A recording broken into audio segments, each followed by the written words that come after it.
Hello all.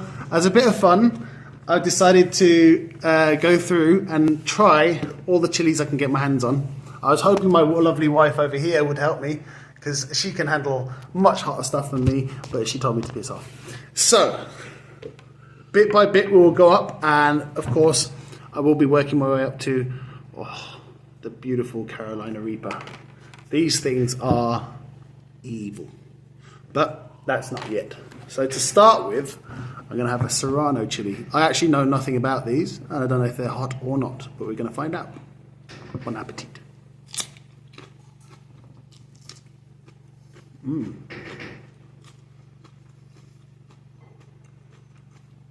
Tons and tons of seeds inside, and good to know. Absolutely not hot at all. They're mild as bollocks. More like peppers.